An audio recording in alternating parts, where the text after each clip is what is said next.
आठवीं जमात के प्यारे बच्चों, अस्सलाम वालेकुम। प्यारे बच्चों, कल हमने ये सबक पढ़ा था जिसका नाम था सीता जी की आहगुजारी, यानी एक नज़्म है। ये कल इसके हम 6 मिसरे हमने कल पढ़ लिए हैं। आज हम बाकी इसके पढ़ेंगे। हाँ बच्चों, गौर से सुने।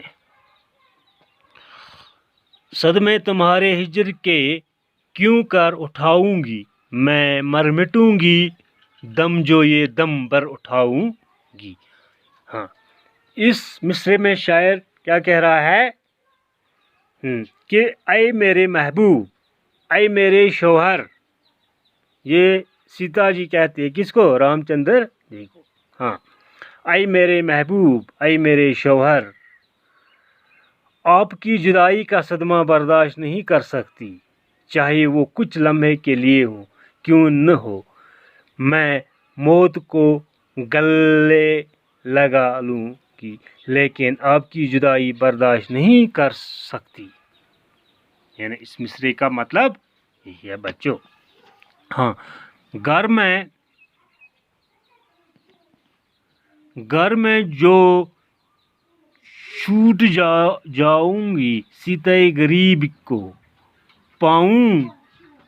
पाऊंगे बन से आके न जीता गरीब को। यानी इस मिसरे में शायर इस तरह से कहता है कि ऐ मेरे महबूब, आप मुझे घर में अकेले छोड़कर चले जाओगे। जब आप जंगल से वापस घर आओगे तो मुझे नहीं पाओगे, बल्कि मुझे मुर्दा पाओगे। हाँ बच्चों, तारीख तुम बगैर है आलिम मेरे लिए, फिरदौस भी है जहन्नम मेरे लिए। हाँ बच्चों, अब इस हिस्से में शायर क्या कह रहा है कि आपके बगैर मेरे लिए ये दुनिया अंधेरी ही अंधेरी है। यहाँ पर उन्होंने की सांस भर के कहा है, आपके बगैर जन्नत भी मुझे जहन्नम नज़र आती है। हाँ बच्चों, अब 10वां मिसरा। सहरा मुझे चमन है, रफ़ाकत मैं आपकी, दुनिया के सारे ऐश हैं खिदमत में आपकी। यानी इस मिसरे में शायर इस तरीके से फरमाता है कि ऐ मेरे महबूब, अगर आपके साथ रहूँगी तो जंगल भी मेरे लिए चमन बन जाएगा, दुनिया की तमाम ख्वाहिशात ऐश व आराम मेरे लिए इसमें है कि मैं आपकी खिदमत कर सकूं।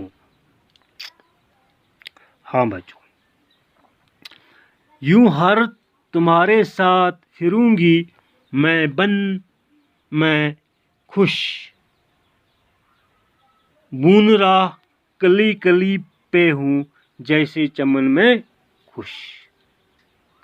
हाँ बच्चों, इस मिसरे में शायर इस तरीके से पेश करता है कि ऐ मेरे शौहर, अगर आपके साथ रहूँगी और वहाँ पहनने के लिए कपड़ा नहीं होगा तो दरख्त की शाल मेरे लिए रेशम होगा, यानी वो मेरे लिए कीमती कपड़ा होगा।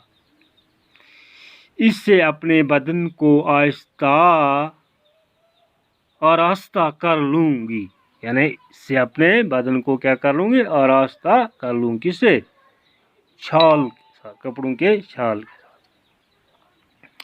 हाँ बच्चों, अब है पीतई मिंबर, समझ के दरख्तों की छाल को आरास्ता करूँगी, कदे नहाल को। हम बच्चों, इस मिसरे में शायर इस तरीके से फरमाता है कि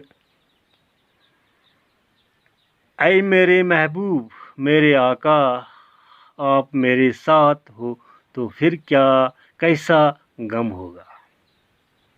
ये कौन कहती है? सीता जी रामचंद्र जी को कह रही। क्या कह रहे हैं? ऐ मेरे महबूब, ऐ मेरे आका, ऐ मेरे शौहर, اے میرے ہم سفر ساتھ تم آپ میرے ساتھ ہو تو پھر کیسا غم ہوگا. اگر مجھے جنگل میں آپ کے ساتھ رہنے کے لیے گھاس پھوس کا گھاس مل جائے تو وہ میرے لیے بہت ہی پرسکون اور محل کی طرح ہوگا. ہاں بس مجھے آپ کی رفاقت چاہیے. بس مجھے آپ کی رفاقت چاہیے. ہاں بچوں، سوامی جو تم ہو ساتھ تو کیا علم کدا خوشفوش پڑا مجھے ہوگا زم کدا. ہاں بچوں، اس مصرعے میں شاعر یوں فرماتا ہے کہ اے میرے سوامی، اگر سوامی کہتے ہیں محبوب کو، آقا کو، کہ میں جنگل میں آپ کے ساتھ رہوں گی تو جنگل کا سبزہ بستر کا کام کرے گا، ٹھنڈی ٹھنڈی ہوائیں میرے لیے جولی کا کام کرے گا. یہ سب تب ممکن ہے جب آپ مجھے کریں گے. یہ سب تب ممکن ہے جب آپ مجھے اپنے ساتھ لے چلو گے. ہاں بچوں، اب اس کا لاسٹ مصرع 14واں مصرع ہے. سبزہ بن کے لائے گا بستر مرے لیے، جھوٹا جلانے آئے گی سر مرے لیے. صورت تمہاری دیکھ کے غم بھول جاؤں گی، سرا کے سارے رنج و الم بھول جاؤں گی. یعنی اس مصرعے میں شاعر اس طریقے سے کہتا ہے کہ اے میرے سوامی، اے میرے محبوب، اے میرے آقا، اے میرے شوہر، میں صحرا یعنی جنگل میں آپ کا چہرہ دیکھوں گی تو ساری غم کو بھول جاؤں گی. آپ میرے لیے بہت زیادہ اہمیت رکھتی ہو. میں ہمیشہ آپ کے ساتھ رہوں گی. ہاں بچوں، یعنی جو یہ نظم ہے بچوں، اس نظم میں کہہ رہے ہیں کہ نظم میں جدائی کے لیے کون کون سے الفاظ استعمال کیے، یعنی جدائی کے لیے کون کون سے استعمال کیے گئے ہیں. یعنی اس میں فراق اور ہجر استعمال کیا گیا ہے بچوں. ہاں، یہ جو لیسن تھی یہ اب یہاں ہی ختم ہو رہی ہے. اب ہم آگے کل اس کے سوالات کرنے جا رہے ہیں. تب تک کے لیے شکریہ بچوں. السلام علیکم.